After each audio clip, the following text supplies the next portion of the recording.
Welcome to the first edition of the SportsChop with Jake and Josue.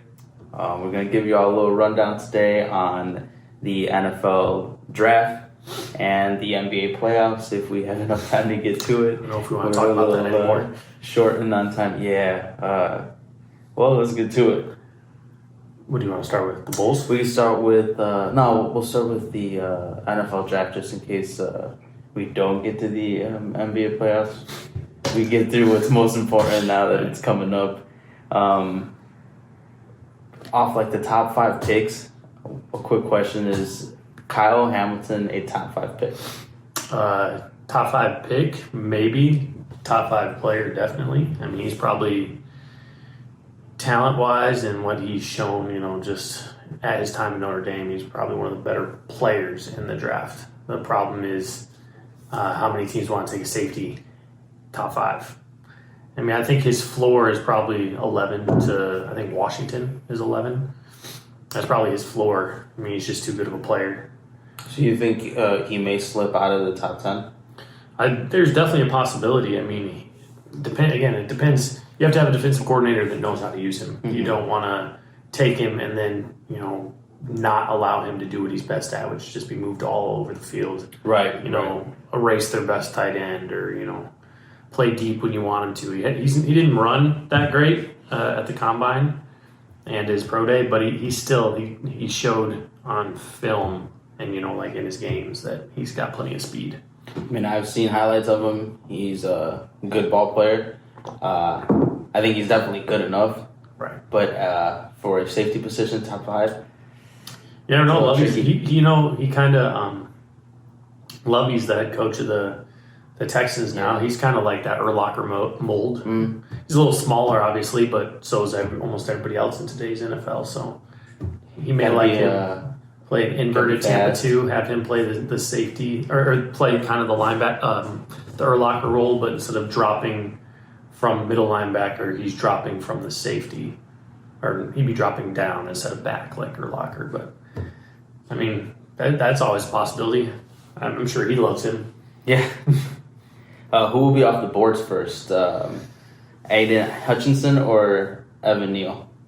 I think Hutchinson probably goes top 3. So you think they're going to take a defensive end over a defensive tackle? So from reports I've seen on Twitter and whatnot, from the national guys or the Jags guys, the owner wants Hutchinson, the head coach wants Ekwonu. He's an offensive tackle out of NC State, and then the GM Trim Balky, he wants Trayvon Walker. He's a edge rusher out of Georgia. So, and I mean, it could be Hutchinson still top, number 1 overall. I don't think Neal is going to go. They like Ike Ekwonu, who's the tackle, because he's an amazing run blocker. He's kind of has Jason Peters vibes, right? Mm-hmm. Peterson coached Peters in Philadelphia, so I think it's that same type. He has so much upside. He's so athletic, and at worst comes to worst, he's going to be like an all-pro guard. So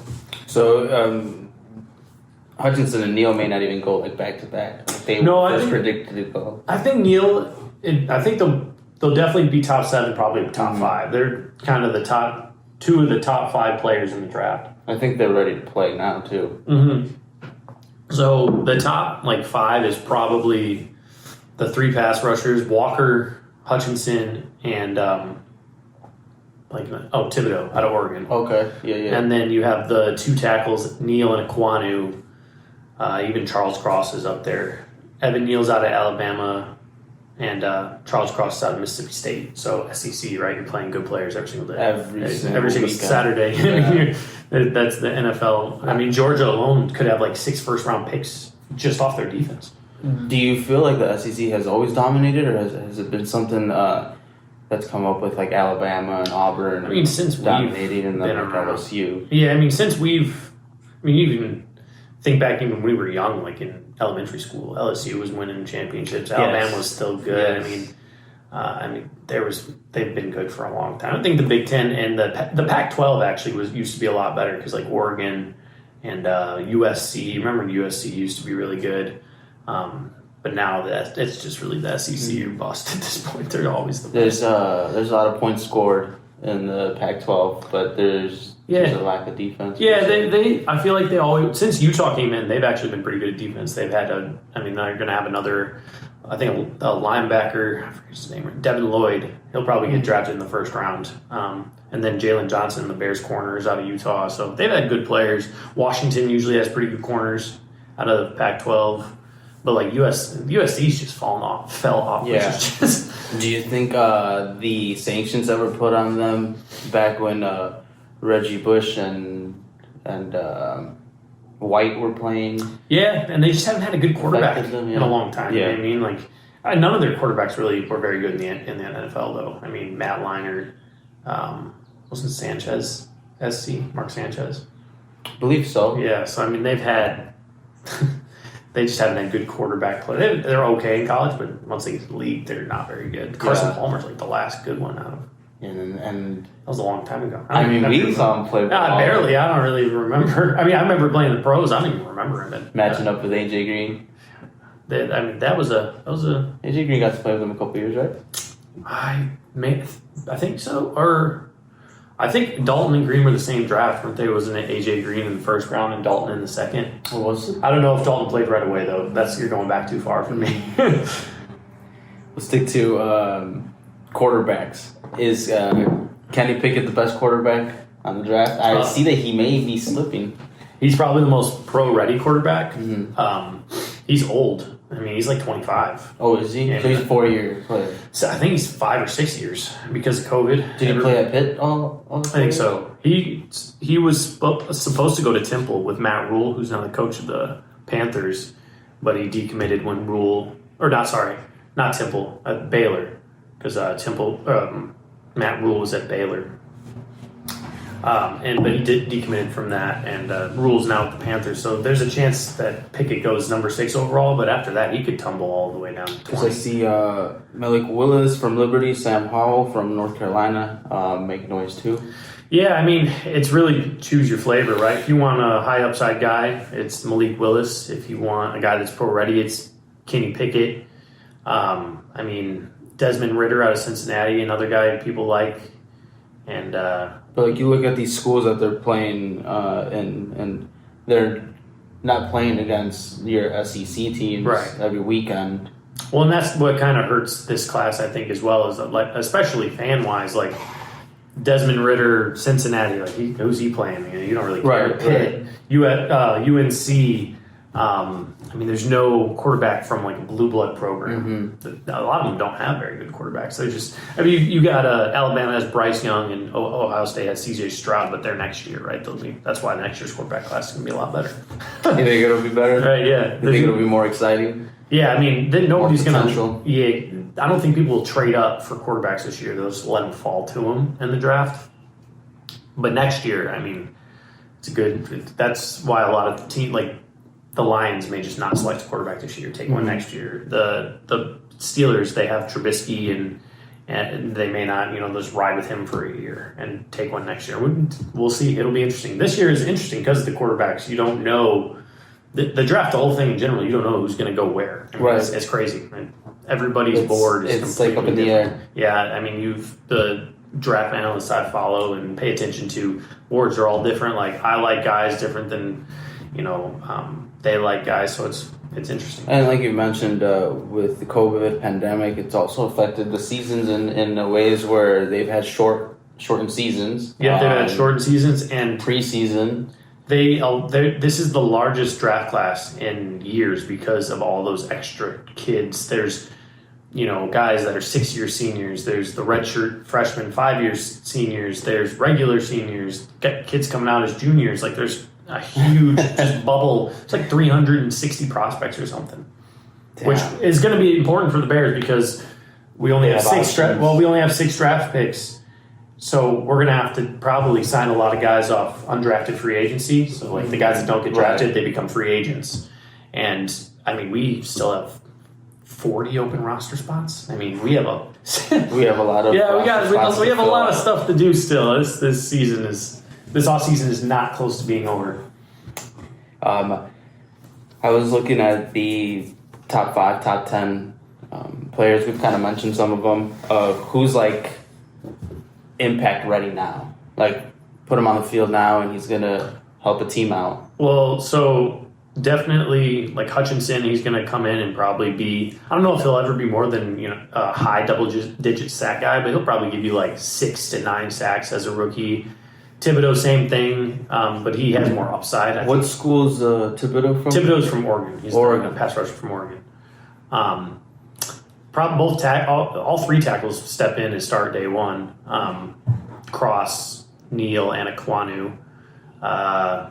There's probably some wide receivers. Jamison Williams, who's one of the top wide receivers from Alabama. Yes. He's coming off an ACL, so he's not going to step in right away. But when he can, he's going to make an impact just with his speed. Drake London out of USC, he's another big wide receiver, probably come in step right up. There's a lot of players. I mean, if you whoever you're taking in the first round, you expect to come in and contribute day one, right? Unless it's a quarterback that you're going to let sit. But almost any other position, I mean, you're not going to take him in the first round. Do you think the NFL's kind of shied away from having that first round quarterback sit? I think so. I mean, unless you are a team that is already set up with a quarterback, like, for example, the Packers, when they took Jordan Love. Like, of course, Jordan Love's not going to come in and play. You have Aaron Rodgers there. But otherwise, the rookie quarterback contract window, when they're cheap, is so short and so valuable that you need to start them right away and see what you have. I mean, even like Justin Fields should have started the whole time last year, right? We would have seen it's like more. a win-win, right? He gets more under his belt. He sees more of what's being played against him, and you just kind of mess with him by sitting him, starting him. They said that he actually said that in a press conference this offseason, where he's like, "It's nice to come in," and I'm paraphrasing, to come in knowing that I'm the day one starter. Like, I know I'm the starter. There's no competition. This is my team. You know what I mean? And I think I know we haven't done a lot for him, personnel wise. We haven't surrounded him with a lot of offensive linemen or wide receivers, but just getting those reps in the preseason with his receivers, with who's going to be on the team, is going to make him better. And we'll have a functional offense, but that's a conversation for another day. We don't have a first round pick. Nope, that Justin Fields trade. So we would have been picking number 7 overall, but the Giants have our pick. Who do you think they'll go with? If I was them, I'd go probably O-line and edge rusher. I mean, that's where the strength is at the top of the class. Maybe a corner, either Sauce Gardner out of Cincinnati or Derek Stingley out of LSU. They're both really, really good. Stingley's probably one of the top. He was one of the best corners as a freshman. He was on that LSU championship team with Burrow. So he's played in the big stage. Yeah, he just has been hurt the past 2 years, which has hurt his stock, but he's crazy athletic. I mean, but when you have injuries like that and a lot of your capabilities come from being athletic. Yeah, but he tested at his pro day. He hasn't lost much? No. I mean, he looked like he wasn't even trying. Okay. And he was jumping out of like a 40-inch vertical, ran like a 4.38. I mean, he's just stupid athleticism. That's good because it's unfortunate for those athletes who come so close to a contract and senior year or junior year, the year that they're going into the draft, they hurt themselves. Right. Well, it's like Jamison Williams. Jamison Williams out of Alabama would probably be a top 10 pick if he didn't tear his ACL. Tore his ACL, he's going to fall. I mean, probably. I wouldn't say out of the top 20, but still, I mean, that's a good chunk of change. Top 10 pick versus the 20th pick, it's like a $4 million difference a year. That's a lot of money. I mean, that's a lot of money. In the long run for these guys, if they are really good, they'll make it all back. But still, I mean, that's life-changing money. Yeah. Yes, it is. I'm going to throw a couple names at you. You kind of give me a little where you think these players are going to go. Think these are kind of like options for us Bears fans as potential draft picks. Okay.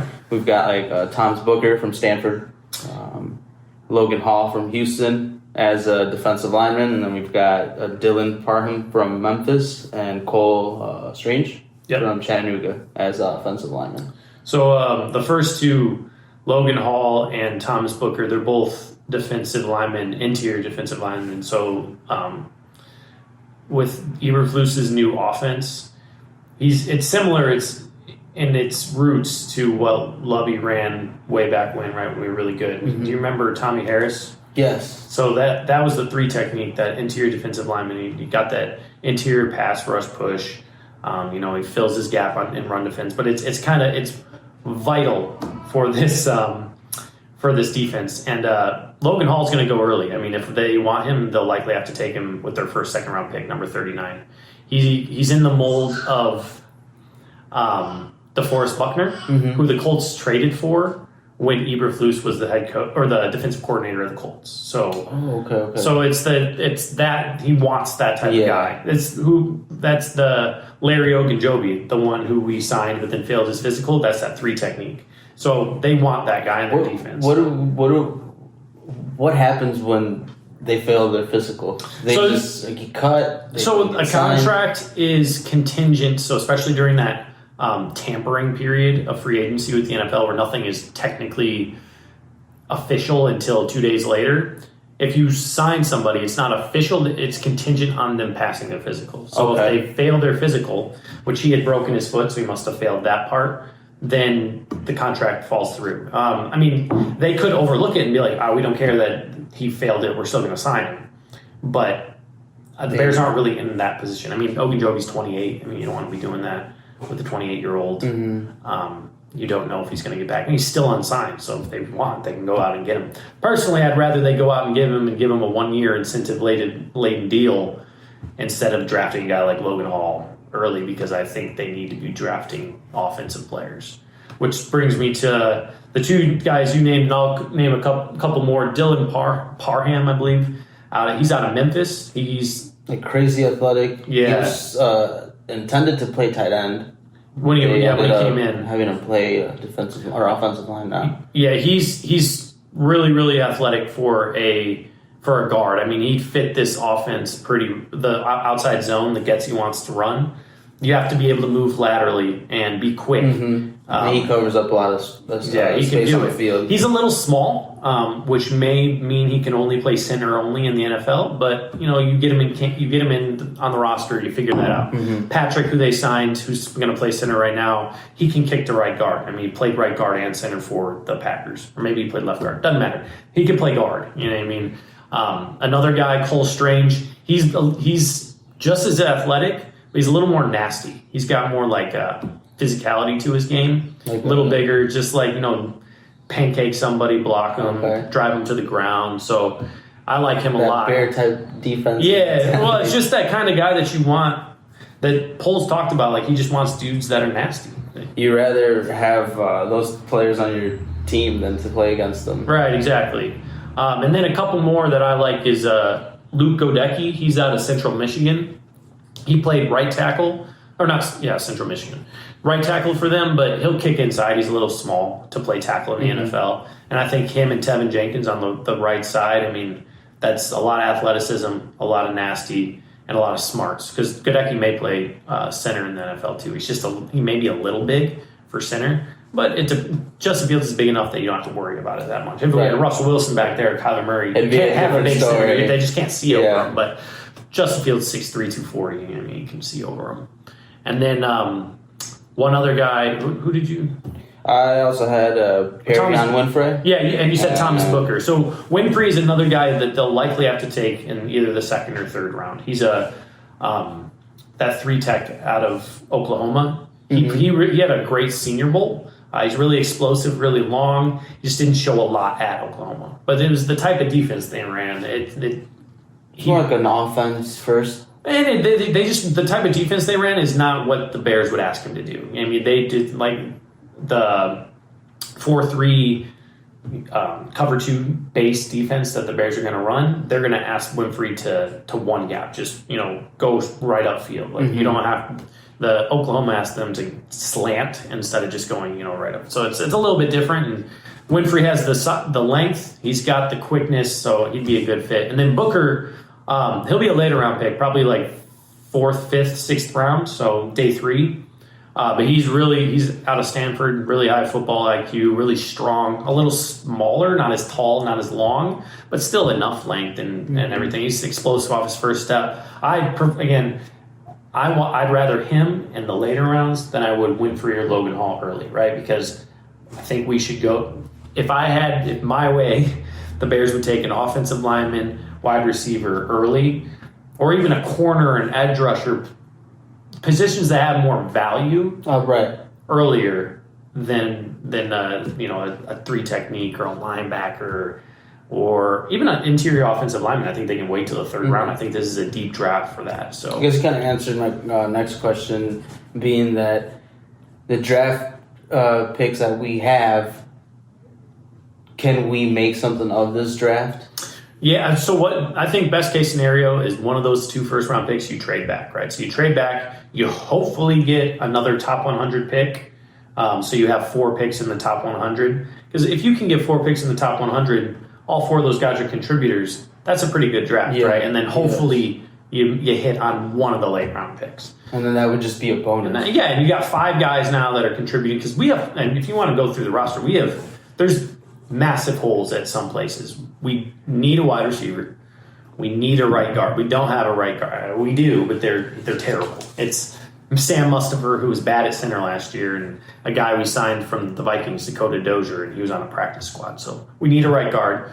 We need another wide receiver to start alongside Mooney and Pringle, and that's if Pringle isn't cut after he got arrested. Did you see that? Yeah, that was unfortunate. Doing donuts with his kid in the back of the car.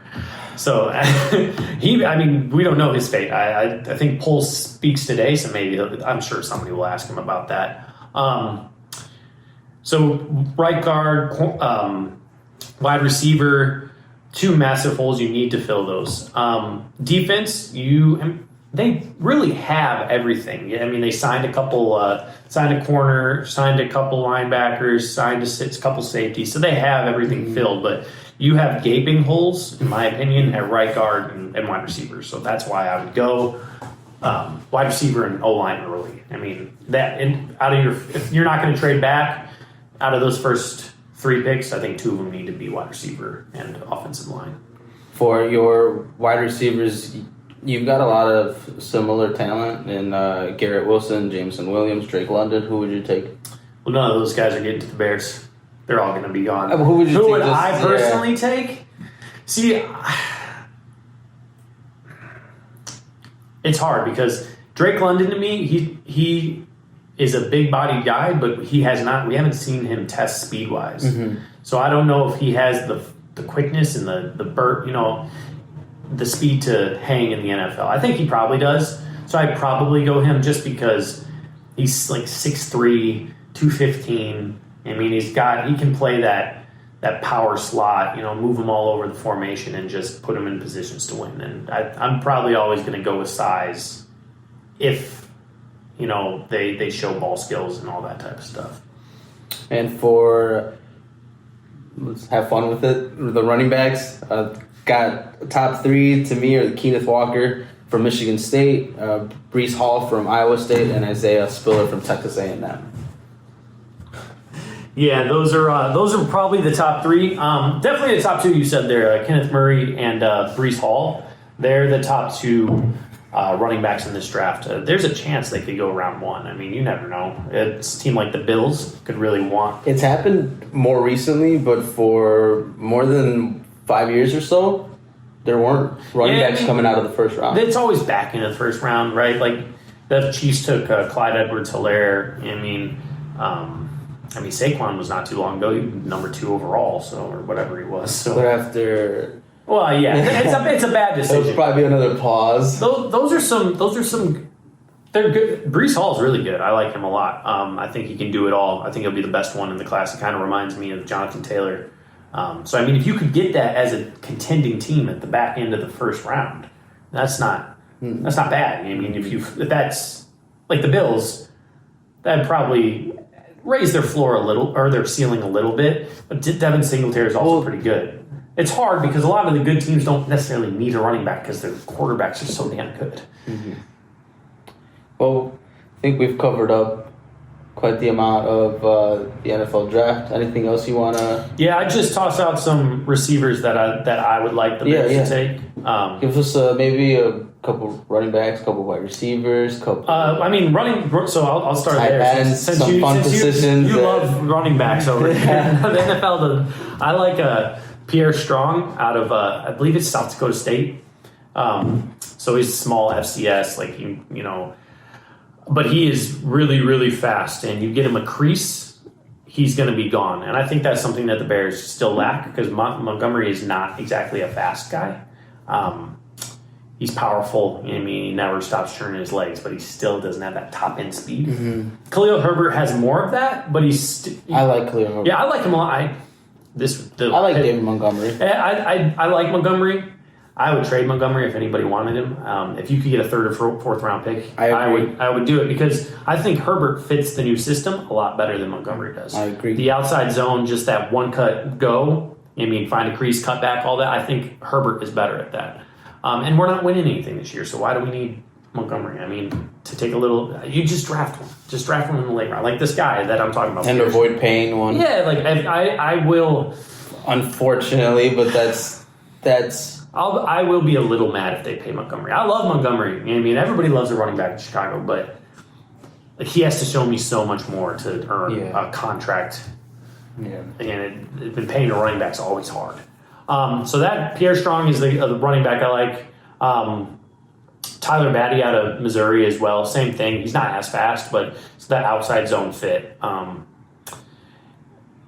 For tight end, I don't like. I think we're good at tight end. Yeah, we probably could take one. Is there anyone who stands out just for any NFL team? So there's no tight end probably worth taking in the first two rounds, in my opinion. Trey McBride's the top one. I think he's out of Colorado State. He's good. None of them. There's no Kelsey. There's no Kittle. There's nothing like that in this draft. It's a lot of guys that will fill a role for your team, but won't be an engine to your offense, right? So the draft darling for Twitter and everything is Jelani Woods.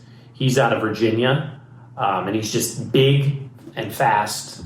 But he didn't show it on tape, right? He just tested really well.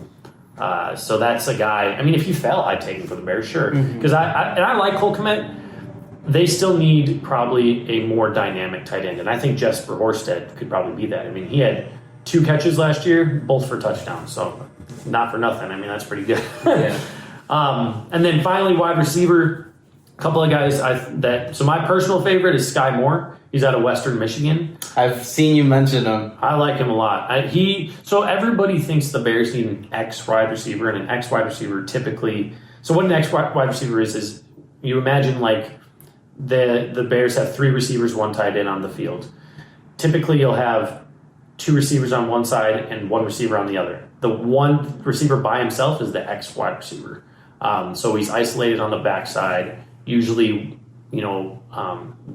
the defense will press him, so they'll be up in the line of scrimmage. I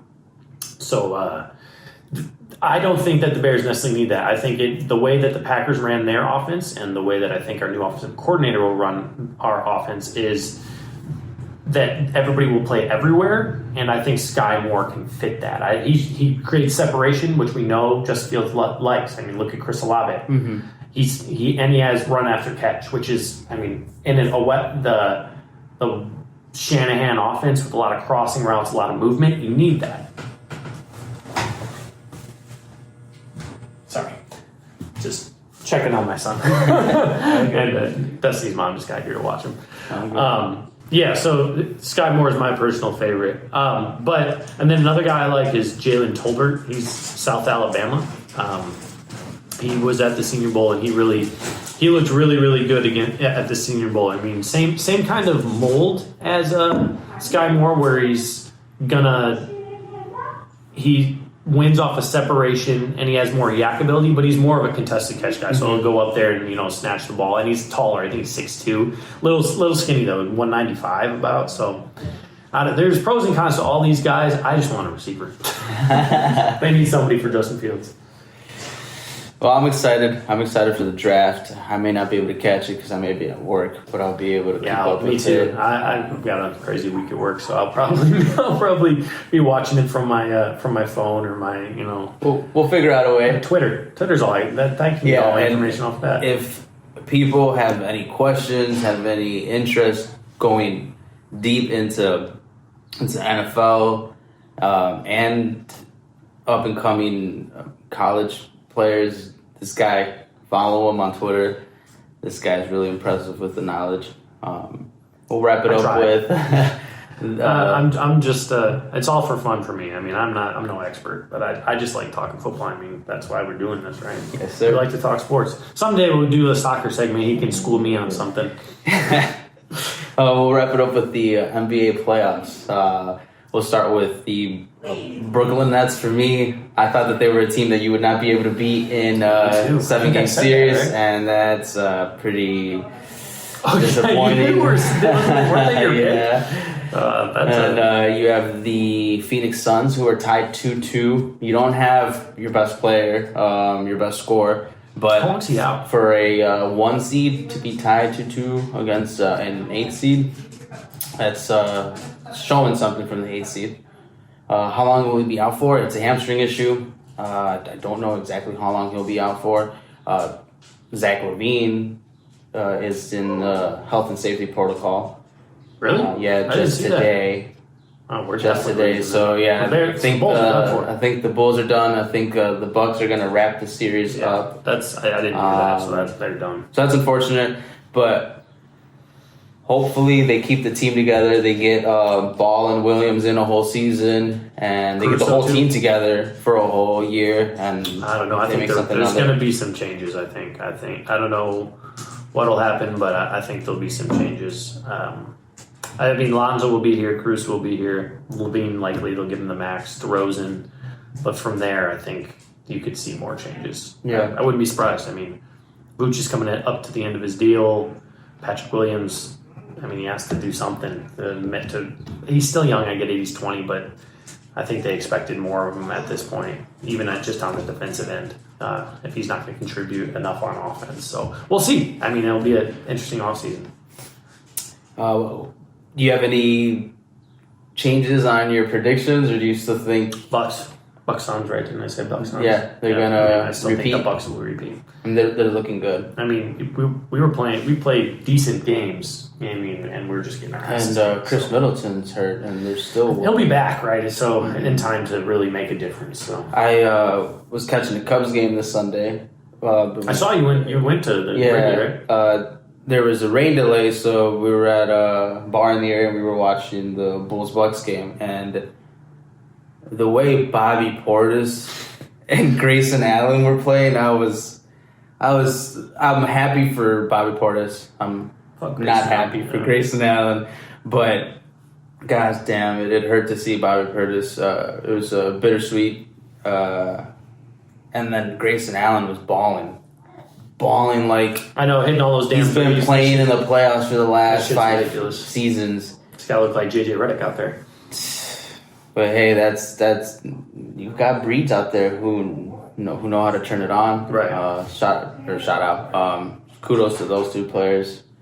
But yeah, how about that ass whooping? 21-0. Matt Eberflus was at that game. The Bears head coach. Oh, was he? Yeah, it turned into a football score. Oh wow! Yeah, he dropped the first pitch. It did 3 touchdowns. Then they lost the following day. It was all right. I think still a fun game. Yeah, that's what I was going to get at. Is the Cubs? It's just enjoy the season. They're not going to be good this year. Yeah. They maybe sneak into the wild card or something, but they're not going to be that good this year. So just enjoy the games. I can't say his name. Enjoy it with some beer, some food. Yeah, I'm excited to go to a game once it gets a little warmer. It's been a crappy year. Yeah, we definitely got to do it. Well, we'll wrap it up. All right. Thank you. Till next time. Till next time.